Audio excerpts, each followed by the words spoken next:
Okay, my fuck it moment was let me go a little Darth Vader on y'all. So I was at a point where I didn't have a deal. You know, I just became disenchanted with the music industry as a whole. I was trying to get back in, but a lot of people that I helped, a lot of people that knew my work and they knew my worth, I wasn't getting the responses that I expected, and I wasn't even getting the response that I could rightfully accept. So I felt like I was on my own, which I was. In short, I was becoming broke. You know, money was running out. My kids' moms, two of them were coming after me for bread. You know, child support, I was going to court. And all of this shit, it was all hitting at the same time. I had to let go a couple of cars. I had to give up my house, which was my baby in Virginia. What was worse was that I had a face, and I was in Brooklyn. I had a face that everybody in Brooklyn knew.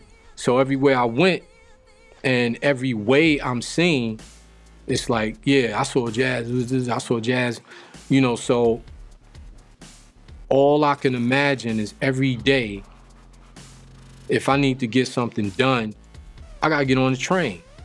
I gotta get on the bus, you know, and it was real. I was just stuck because I didn't want to ask people for money, not the money that I was used to, you know, because that, you know, I just didn't. I had to swallow my pride. I had to douse my ego.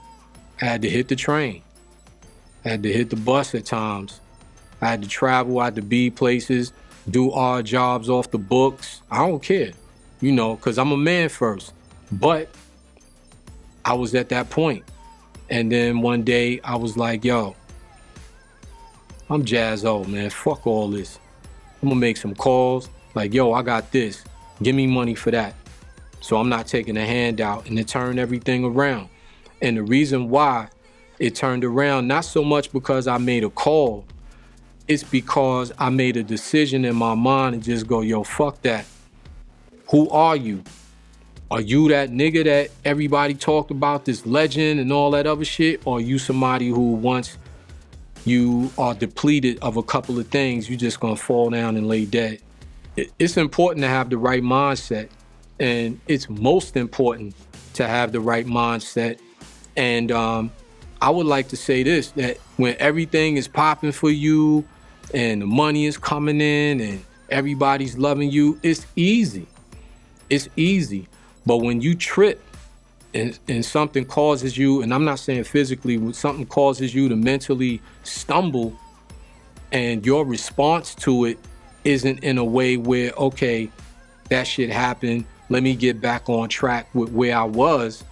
If you don't do that, you're gonna keep stumbling and stumbling and stumbling, because in your mind, you start believing in the scenario of stumbling as opposed to the scenario and the constant experiences and events dealing with your success.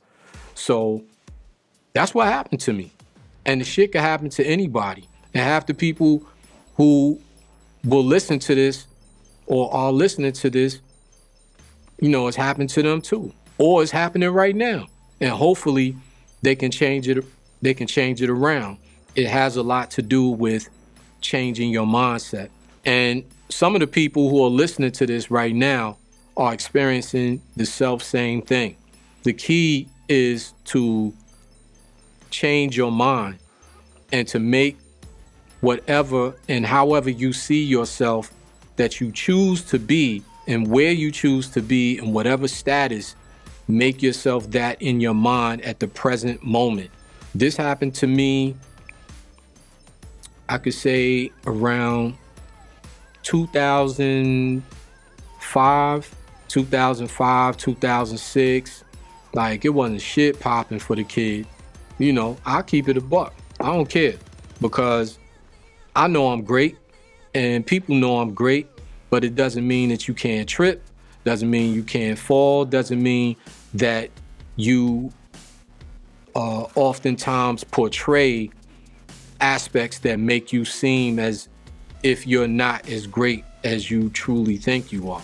There's no shame in it, but the key, if you choose something, constantly wish it in your head and wish it to the point where it's already there. And then it will present itself in your external world.